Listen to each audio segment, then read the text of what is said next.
Hi, this is Trepacer. Welcome to Trepacer Saturday Horror Reviews. Excuse my voice. um, the movie that this is episode 43, I believe. Let me just double check that. 43 is it? Uh, yeah, 43. I'm sorry. um, I decided to watch 1954's Godzilla. I watched. This has both. This is the Criterion. This has both the American version and the Japanese version. The American version, we grew up with in the States, and I love giant monster movies. And so I watched the. I think I did a review of this. I think way back a few years. I would have to check my videos, but I think I did a review of this. I think with another movie. I think I did my Saturday reviews. I think a long time, but it was good to revisit this again. Again, this is the 1954 version directed by Shiro Honda, and basically this is the story of Godzilla, or how do they pronounce his name? I'm going to butcher this. um, the original, version is called. Let me see if I can pronounce this right. Uh, Gorija. I don't know if I pronounced this. I butchered that right. People will tell me in the comments below there how badly I butchered that. Anyway, it's basically the story of.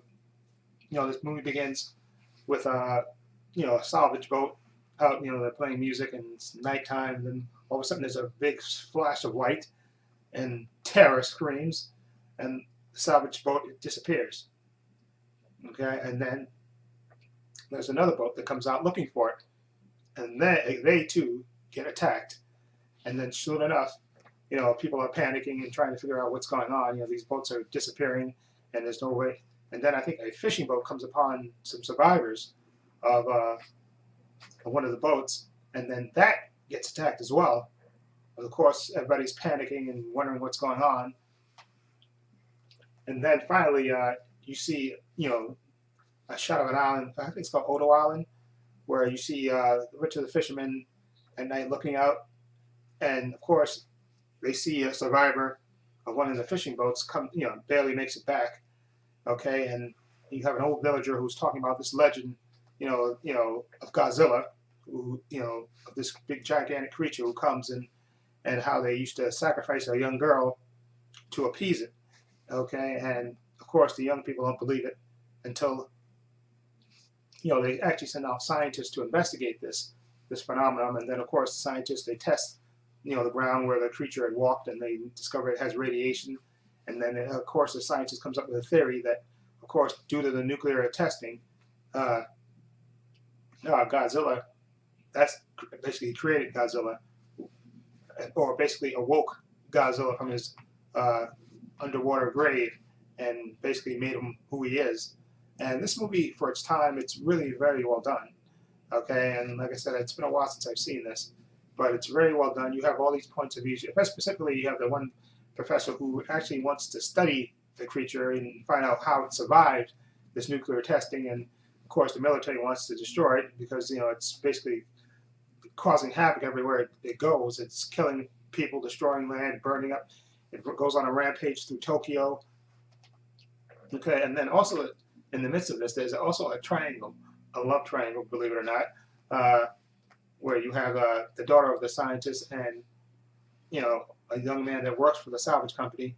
They're in love, and then you have the older, scientist, another scientist, or another friend of the professor of the scientist, who basically survived the war, and he's kind of shut off from everything else while all this destruction is going off.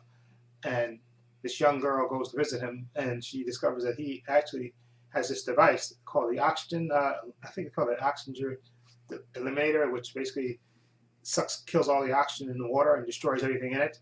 And they basically come to him and plead with him that we need this weapon because Godzilla is on a rampage, is destroying everything, and we need something to stop him.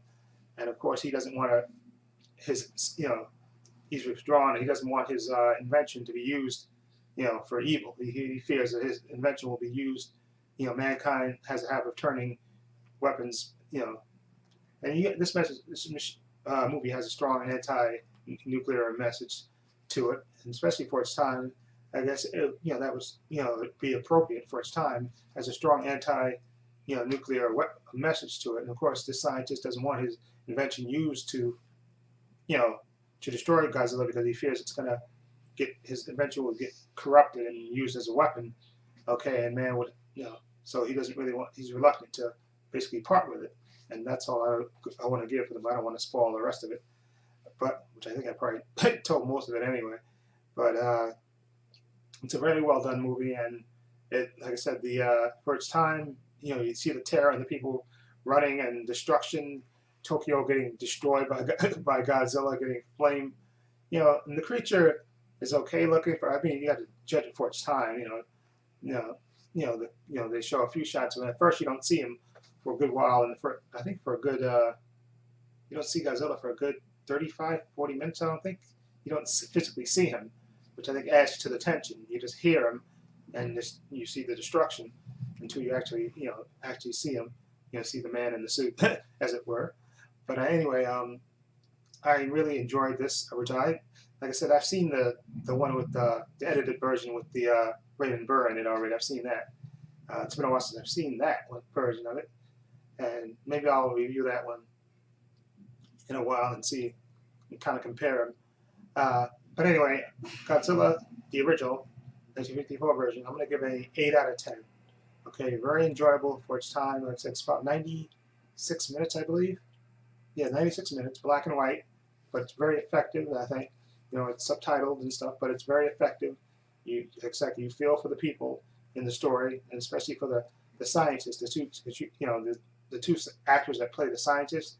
I think they give great performances. Especially the older scientist who wants to study Godzilla to find out how he survived this the nuclear testing and stuff. And then of course you have the other scientist who has this invention that could potentially help destroy Godzilla, who's withdrawn and doesn't really want to give his invention to man to use because he feels it's going to get corrupted. Okay, and I thought those two particular actors were pretty effective. Anyway, again, 8 out of 10 for Godzilla 1954 version. Let me know what you think. Feel free to leave comments down below. This is Trepacer saying so long and take care.